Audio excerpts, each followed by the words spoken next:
Salom millionerlarim, hozir sizga Hacking botni aktiv qilishni ko'rsatib beraman. Iltimos diqqat bilan tomosha qiling. Avval botga start bosib, o'zimizga kerakli tilni tanlab olamiz. Men o'zbek tilini tanladim.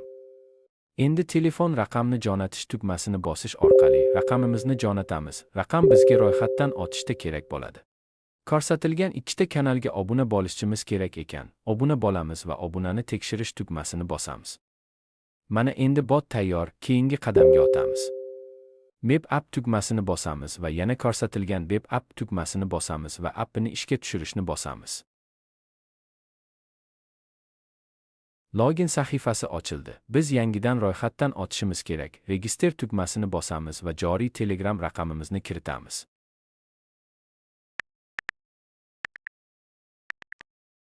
Tekshirish tugmasini bosamiz. Va bizga botdan tasdiqlash kodi keladi, uni kiritamiz va Verify tugmasini bosamiz. Endi bizda parol oylab topib kiritishimiz so'ralayapti.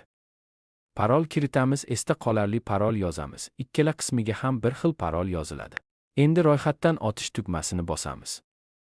Va biz muvaffaqiyatli ro'yxatdan o'tdik. Endi o'zimizga kerakli bookmakerni aktiv qilishimiz kerak. Hozir sizga bir Win bookmakerni ko'rsatib beraman. Aktiv qilish uchun bir Win sahifasida to'liq qo'llanma yozilgan. Unga amal qilishimiz kerak. Aks holda aktiv qila olmaymiz botni. Demak, qo'llanmada ko'rsatilishicha maxsus bir Win dasturi yoki maxsus link orqali yoki ro'yxatdan o'tishda Java promokodini kiritgan bo'lishimiz kerak ekan. Hozir biz o'zimizni ishlatayotgan o'yinchi ID'mizni kiritsak, bot bizni topa olmaydi.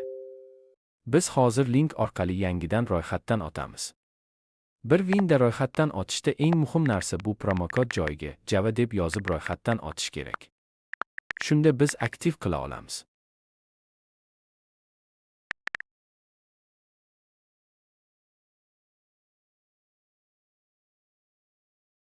Biz to'g'ri ro'yxatdan o'tib bo'ldik. Endi bizda iPhone bo'lganligi uchun qulay bo'lishi uchun bir Winni asosiy ekranga chiqarib olamiz. Men ko'rsatganday qilib. Va bir Winni ochamiz va o'zimizni yangi o'yinchi ID'mizni topamiz va uni nusxalab Hacking botiga kiritib tekshirib olamiz.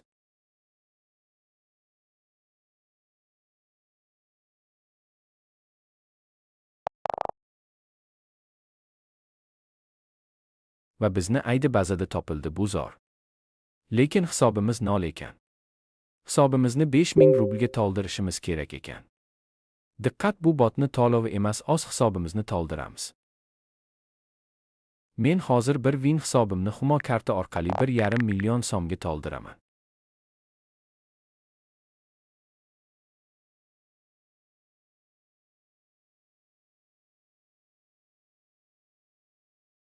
Va mana hisobimni to'ldirdim. Endi botga qaytamiz va IDni qaytadan tekshiramiz.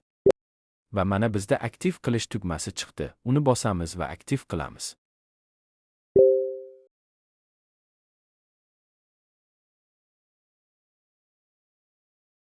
Va ko'rib turganingizdek menda bir Win aktiv holiga keldi.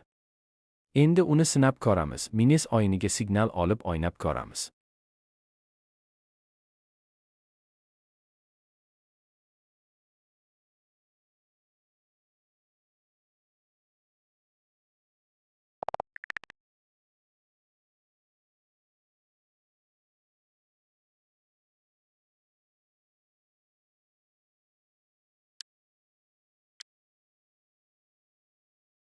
Mana bot to'liq ishlayapti. Siz ham qo'llanmaga to'liq amal qiling va aktiv qiling botni. Boshqa o'yinlarni aktiv qilish video qo'llanmasini kanalda yoki botda ko'rishingiz mumkin. Omad millionerlar!